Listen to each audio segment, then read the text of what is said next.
పదే అంటే నిన్నటిదాకా మాట్లాడు అద్దంకి దయాకర్ ఈ యొక్క హరీష్ రావు గారి మీద ఏదేదో ఆరోపణలు క్షుద్ర పూజలు అంటే అదని చేసిండు. దాని మీద మేము అందరం కూడా కౌంటర్ ఇచ్చినాం. ఏం దయాకింత చదువుకోరికి పిచ్చి మాటలు ఎందుకు, ఎక్కడున్నావు, ఏ ప్రపంచంలో బతుకుతున్నావు? ఇప్పుడు ఈ మూఢనమ్మకాల గురించి మాట్లాడాల్సిన పెద్దల సభలో సభ్యులు, శాసన మండలి సభ్యులు అన్ఫార్చునేట్లీ ఇటువంటి నోటి నుంచి క్షుద్ర పూజలు, వంకాయలు, బీరకాయలు అంటూ మూఢనమ్మకాలను ప్రేరేపించే విధంగా వస్తా ఉన్నాయి. దానికి అద్దంకి దయాకర్ అనేటోడు, ఆ సామరామోహన్ రెడ్డి అనేటోడు సిగ్గుపడాలి.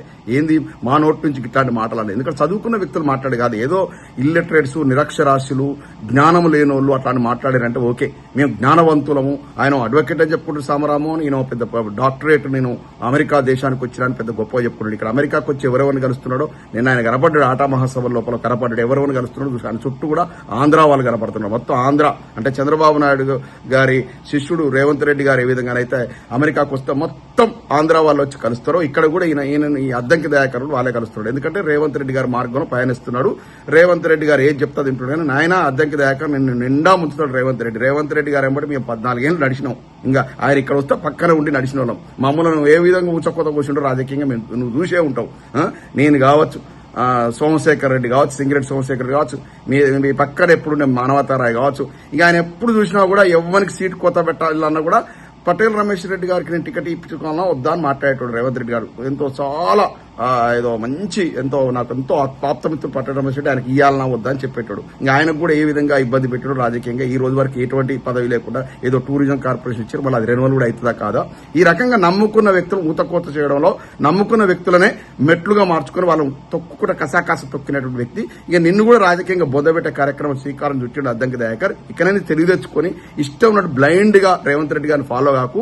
ఆయన ఎదుగుదల కోసం ఎవరినైనా తొక్కిపడదొప్పుతాడు. చెప్తున్నా, నువ్వు ఇంతలో గతంలో కూడా కొన్ని తప్పులు చేసినావు. ఆ కోమటిరెడ్డి బ్రదర్స్ పెట్టుకుని అదపాదాలను తొక్కేసారు వాళ్ళు. ఇక లాస్ట్ కు వాళ్ళు కాళ్ళు పట్టుకున్నావు, చేతులు పట్టుకున్నావు, ఏదో పదవి వచ్చింది, దాన్ని ప్రజల కోసం ఉపయోగించు.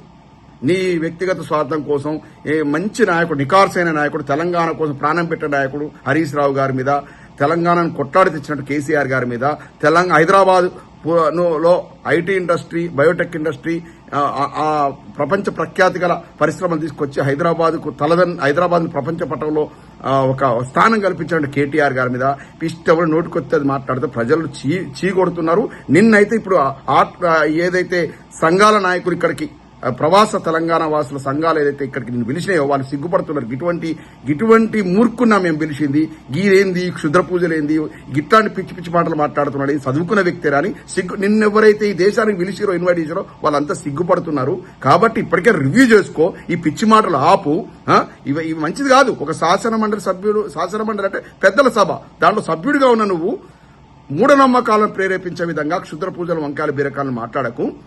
ఏదైనా పూజలు చేస్తే మాలాంటలో కూడా పూజలు చేస్తున్నాం, అందరం పూజలు చేస్తున్నాం. ఈ తెలంగాణకు పట్టిన దరిద్రం, దరిద్రం ఈ కాంగ్రెస్ పాలన ఎప్పుడు పోతుంది దేవుడా, భగవంతుడా అని మేము భగవంతుడిని పూజలు చేసుకుంటున్నాం. లాస్ట్ కు మీ నాయకుడు రేవంత్ రెడ్డి గారు ఊరూరు తిరిగి ప్రతి ఏ ఊళ్ళో కనపడ్డ దేవుడు ఆ దేవుడి మీద ఒట్టేసి, యాదగిరి పోతే లక్ష్మీనరసింహస్వామి, వేములవాడ రాజన్న మీద, భద్రాచలం పోతే శ్రీరాముల వారి మీద, ఇట్లా దేవుళ్ళ మీద ఒట్లేసి 6 గ్యారెంటీలని ఒక ప్రమాణం చేసి ఓట్లు దండుకున్న తర్వాత ఈ విధంగా ముంచిండో ఆ దేవుళ్లను కూడా మోసం చేసిన చరిత్ర మీ కాంగ్రెస్ నాయకులది. ఆ పాపం అదంతా కూడా మీకు తగులుతుంది. ఖచ్చితంగా పేద ప్రజల ఉసురు కూడా మీకు తగులుతుంది. ఇవాళ రైతాంగానికి సాగునీళ్ళు లేకుండా ఇవాళ కాళేశ్వరం ప్రాజెక్టుని ఏ విధంగా నిన్నటిదాకా బండబెట్టారో చూసినాం. అదేవిధంగా 24 గంటల విద్యుత్ చక్కగా వస్తుండే దాన్ని ఏ విధంగా మీరు తిరుగుదల చూసాం. ఏ విధంగా కళ్యాణ లక్ష్మి అని చెప్పి తులం బంగారం ఏ విధంగా మహిళలను మోసం చేసి చూసాం. 2500 ప్రతి నెల ఆ తెలంగాణలో ఆడపడుచులకు ఇస్తామని చెప్పి వాళ్ళని ఏ విధంగా మోసం చేసారో చూసాం. వృద్ధాప్య పెన్షన్లు, ఆసరా పెన్షన్ 4000 ఇస్తామని ఏ విధంగా మోసం చేసారో చూసాం. రైతు భరోసా 15,000 ఇస్తాం, కేసీఆర్ 10 ఇస్తాం, 15,000 ఇస్తామని అది కూడా ఇప్పటికి 3-4 తడవలు ఎగ్గొట్టిరు. ఏ విధంగా చూసాం. ఈ మోసాలన్నీ కూడా దేవుళ్ళ మీద ప్రమాణాలు చేసేసారు. కాబట్టి ఆ దేవుళ్ళు కూడా మిమ్మల్ని క్షమించరు. మేము క్షుద్ర పూజలు చేస్తున్నాం కాదు, బీఆర్ఎస్ పార్టీలో మేము దేవుళ్ళని వేడుకుంటున్నాం. ఈ కాంగ్రెస్ అనేటువంటి దయ్యం, ఈ కొరివి దయ్యం తెలంగాణ ప్రజలను పట్టి పీడిస్తా ఉంది. ఈ ప్రభుత్వం ఎప్పుడు పోవాలని మొక్కుతున్నాం. అలాంటి మొక్కులు మేము, మా నాయకులు, ప్రజలు, తెలంగాణ ప్రజలంతా కూడా మొక్కుతున్నారు తప్ప మేము క్షుద్ర పూజలు చేస్తున్నాం. కానీ ఆయన ఆ రాక్షసులు మీరే, ఆ దయ్యాలు మీరే, మీ కాంగ్రెస్ పార్టీ వాళ్ళు. ఇకనైనా నోరు అదుపులో పెట్టుకోండి. ఈ మూఢనమ్మకాలను ప్రేరేపించే మాటలు పక్కకు పెట్టండి.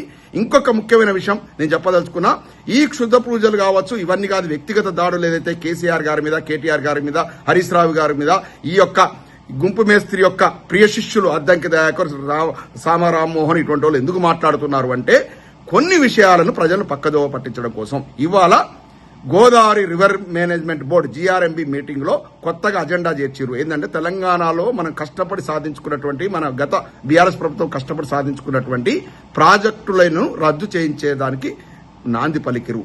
కాబట్టి దాని మీద తెలంగాణ ప్రజల లోపల ఖచ్చితంగా చర్చ జరుగుతుంది, తీవ్రమైన వ్యతిరేకత వస్తుందని చెప్పి దాన్ని డైవర్ట్ చేయాలంటే క్షుద్ర పూజలని ఏదో ఒకటి పిచ్చి పరికిరాని చెత్తవాగుడు వాగుతున్నారు ఈ కాంగ్రెస్ నాయకులు. ప్రజలారా గమనించండి, దీని వెనక పెద్ద కుట్ర ఉంది. ఈ కుట్ర కోణాన్ని ఇవాళ హరీష్ రావు గారు కూడా ప్రెస్ మీట్ పెట్టి వివరించారు. ఈ GRMB ఈ యొక్క మీటింగ్ ఏదైతే ఉందో అందులో ఎజెండా ఏదైతే ఉందో తెలంగాణ సాగునీటి ప్రాజెక్టులు నిర్వీర్యం చేసేటువంటి కుట్ర, తెలంగాణ ఎడారిగా మారిపోయే ప్రమాదం ఉంది. ఇది కనుక అమలైతే చంద్రబాబు నాయుడు గారు మోడీ సహకారంతో, రేవంత్ రెడ్డి యొక్క కోఆపరేషన్ తో తెలంగాణను బొందబెట్టేటువంటి కార్యక్రమాన్ని శ్రీకారం చుట్టారు. దీన్ని ప్రజలు గమనించాలి. దీని వెనుక పెద్ద భారీ కుట్ర ఉంది. తెలంగాణ రైతాంగం రానున్న రోజు లోపల మళ్ళా ఆత్మహత్యల శరణ్యమనే పరిస్థితి తీసుకొస్తున్నారు. కాబట్టి దయచేసి తెలంగాణ ప్రజలు, తెలంగాణ మేధావులు, తెలంగాణలో ఉన్నటువంటి కవులు, కళాకారులంతా కూడా దీని మీద నినదించాలి. ఈ యొక్క కాంగ్రెస్ ప్రభుత్వం చేస్తున్నటువంటి దుష్ట పన్నాగాన్ని మనం ఛేదించాలి. ఇట్లాంటి క్షుద్ర పూజలు అంటే చెంప చెల్లు అనిపించాలి. ఈ వెధవలను ఎవరైనా క్షుద్ర పూజలు అవి ఇవి మూఢనమ్మకాలని మాట్లాడితే, ప్రజాప్రతినిధులుగా మాట్లాడితే వాళ్ళని చెంప చెల్లు అనిపించాలి. ఏంట్రా నాయన మిమ్మల్ని ఎందుకు ఎన్నుకున్నాం, గిందుకోసం ఎన్నుకున్నావా, ఈ లపంగి మాటలు మాట్లాడడానికి కానీ చెంప చెల్లు అనిపించాలి. ఈ క్షుద్ర పూజల కాన్సెప్టే ఇంకా దీన్ని పులి స్టాప్ పెట్టడం మంచిది. ఇవాళ తెలంగాణకు తీవ్ర అన్యాయం జరగబోతా ఉంది. GRMB మీటింగ్ అనేటువంటి ఒక మీటింగ్ పెట్టి మన సాగునీటి ప్రాజెక్టులను అనగదొక్కేటువంటి వ్యవహారం చేస్తా ఉన్నారు. కాబట్టి దీన్ని ప్రతిఘటించాలని తెలంగాణ ప్రజానికానికి విజ్ఞప్తి చేస్తున్నాను. మీ ఎర్రమరెడ్డి తిరుపతి రెడ్డి. జై తెలంగాణ.